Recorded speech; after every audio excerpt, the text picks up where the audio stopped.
course, if you're just tuning in, this is your news and current affairs program reaching you live from our Lagos Network Center on the ITV network. I am Joshua Okat, and of course, I'm not going to be doing this alone, as I have joining me this morning is Patricia Gabriel. Pat, how are you? I'm very well, Josh. Thank you for joining us.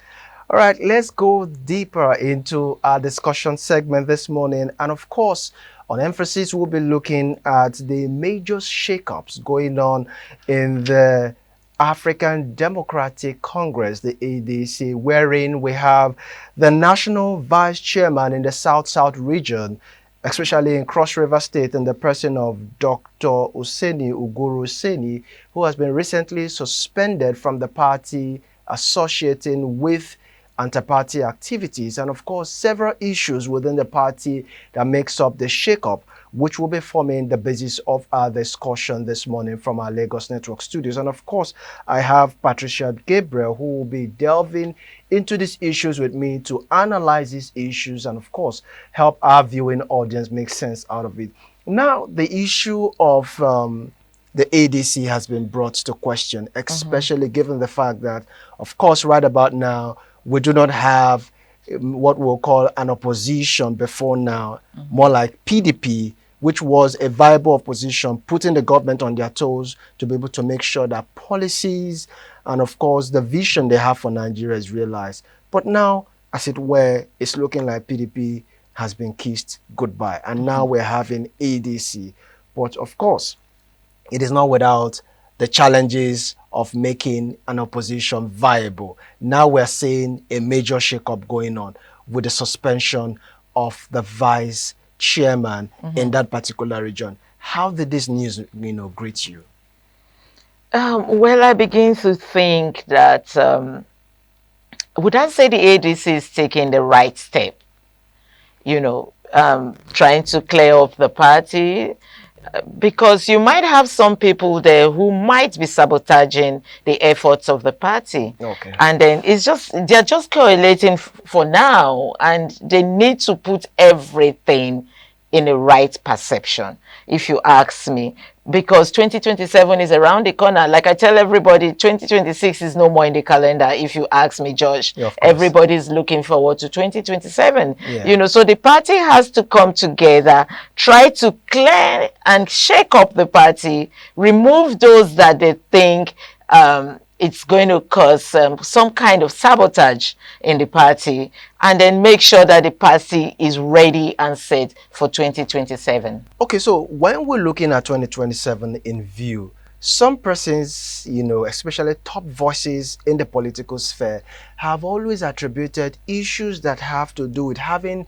persons who will sabotage the party's, ideology and, of course, vision towards unseating the current administration, or even calling them moles, is always coming from the ruling party. Is that true? Yeah, of course it's true. The ruling party will always plant some moles in some opposition parties that they think it's going to, shake them up. If we take a look at what happened in PDP, don't forget Wike is still a PDP member, but is fully aligned with APC.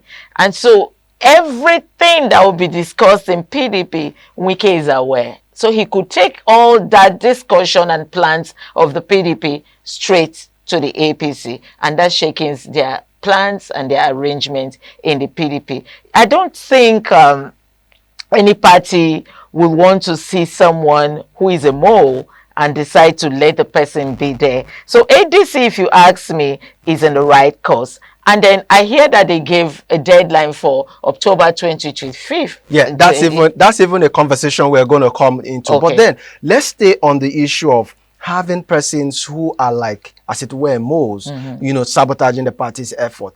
Now, my question is, at the point of appointment, what are some of the criteria that are being looked into before appointing certain persons who play a key role within the party?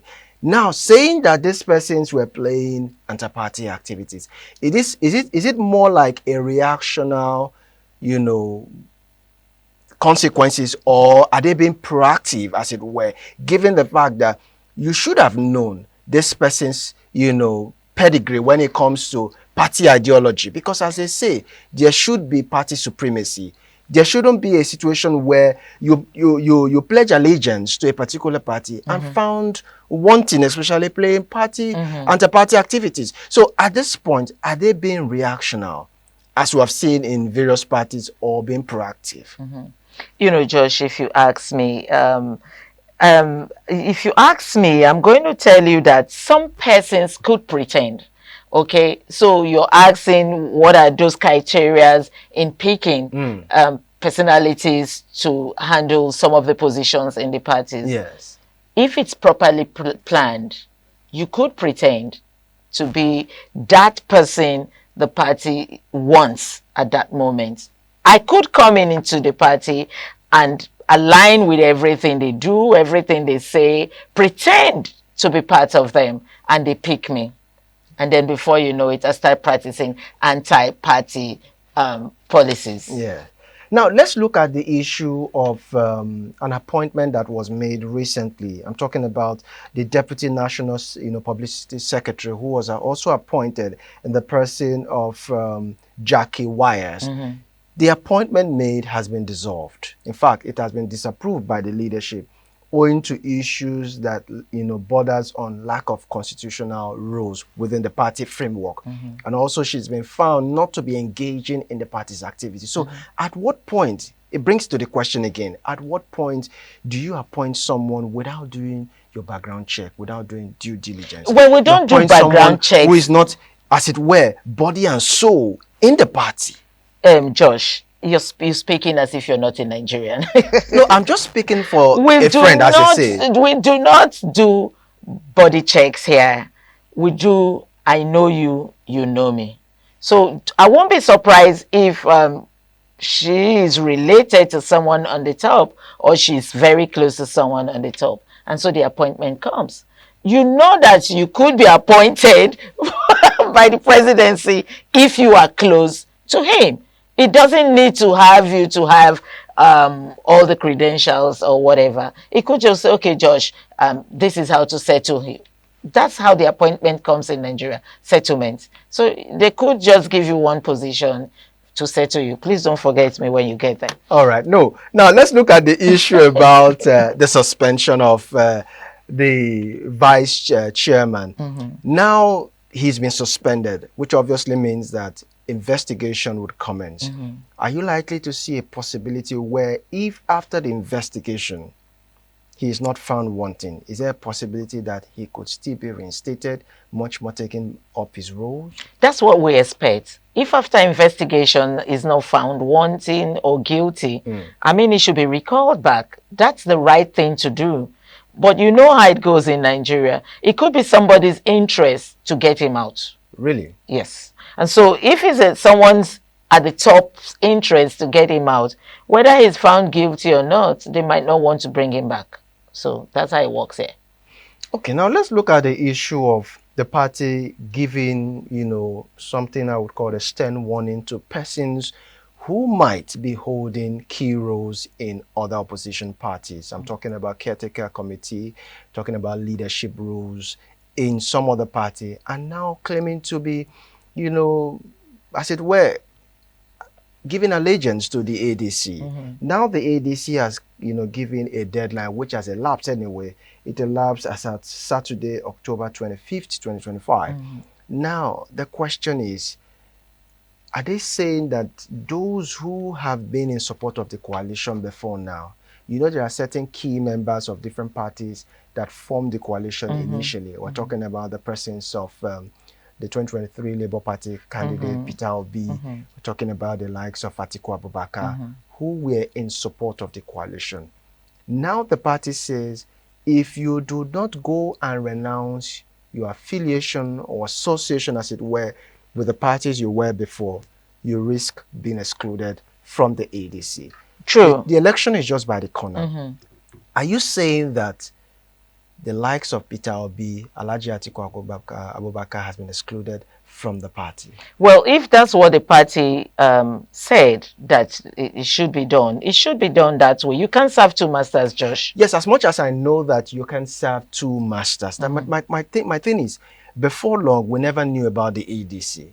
Just the way it was for the Labour Party until Peter Obi came on the saddle. Now, are you saying that these persons coming up to join forces together to make us understand that perhaps we might likely have a viable vehicle for 2027? Are you telling me that you would look at them in the face and tell them they are no longer included in Well, the that's party? the right thing to do, George. There's no point to argue over this. So what becomes the fate of the ADC if these men have been excluded? Josh, you cannot serve two masters. You can't be here and be here at the same time. Yes, I know. So it's either you're in ADC or you're back to your Labour So Party. what's wrong with playing, the coalition game, even if I do not want to be a full-fledged member of the party? I mean, our kind of democracy allows one to play that kind of politics. Yes, I might be a party member to party A, but doesn't mean that I cannot, form or forge a coalition with another party. Let's assume you are in ADC as you're part of the coalition. Yes. And then you are in Labour. Let's take Peter Obi, for example. Yes. Are you saying that Peter Obi will be allowed to be in ADC and run as a presidential candidate in Labour Party? Although he has said countless times that he is not going to form a coalition with persons who are going to take power from the people. So he has not said that he might clinch the tickets of the ADC, but that doesn't make him not form that coalition with ADC. Well, from my own perception, it's not right. Okay. It's either he's in ADC or he's in Labour Party, if you ask me. So he can give the opportunity to those people that are in ADC to plan properly. You can't be here and be there, and then you're planning for Labour Party, you're planning for ADC. It doesn't work that way. Okay, so now let's assume that these men have been excluded, given the deadline that we have here. So who will be that viable candidate that can really, reach the heart of people, soften the heart of people to look towards the ADC as a viable tool? No. Because come to look at it, whether or not you like it, Atiku Abubakar has his own cult following. So it is with Peter Obi. So imagine these two persons, leaving the scene. So who else comes in to be able to occupy that space in the heart of Nigeria with the exclusion of Atiku Abubakar and Peter Obi come 2027? It's a major problem, the way Nigerians think, really. Yes. It doesn't have to be Peter Obi or Atiku Abubakar. But do you think that the ruling party has a hand in this by trying to edge them out so that it will just be like a last-minute game for them? I was going to come to that. Definitely, yes. Why do you think so? It's a game plot. I mean, it's politics. Politics is game. So if you plot properly, you'll be the winner. Well, I think at this point we will be drawing the curtain on the program this morning. Quite very, very short, but of course, very concise. What are your thoughts as regards this issue? Do you think the ruling party has a hand in it? And of course, if they do, what is likely to be the fate of ADC? Remember, 2027 is just by the corner. If they do not get their, asses right, as they say, definitely it's just home and dry for the APC. But of course, the reactions and of course your conclusions will matter, especially at this time, because it's about what Nigerians actually want. We're looking for a viable vehicle aside from the ruling party that will put the ruling party on their toes. Let's get your views as regards this. You can always reach us on our social media handles to give your 2 cents as regards this, and of course we'll be able to react from our own end. That's the much we'll be sharing with you from our Lagos Network studios. Many thanks for watching, and of course, do you have something to say before we part ways? Well, like we had a guest who said, yes, 2027 is going to be Nigerians and APC. Okay. So Nigerians, it's all in your hands. Go out there and vote the right person. It's not yet 2027, but we start preparing from now. Thank you for joining us. Of course, it's about you and the ruling party. So be a part, participate in the process, get your PVC, and let your vote count. That's the much we'll be sharing with you right from here. Once again, my name is Joshua Okata. We'll see you tomorrow. Of course, the program continues shortly as we'll be handing you over now to our Benin Network studio for the rest of the program. To stay.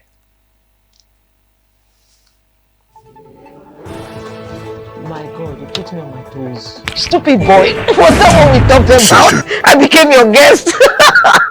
I didn't want to say that. I just wanted us to analyze the issues. Oh God. Anyway, because I And love I don't politics. want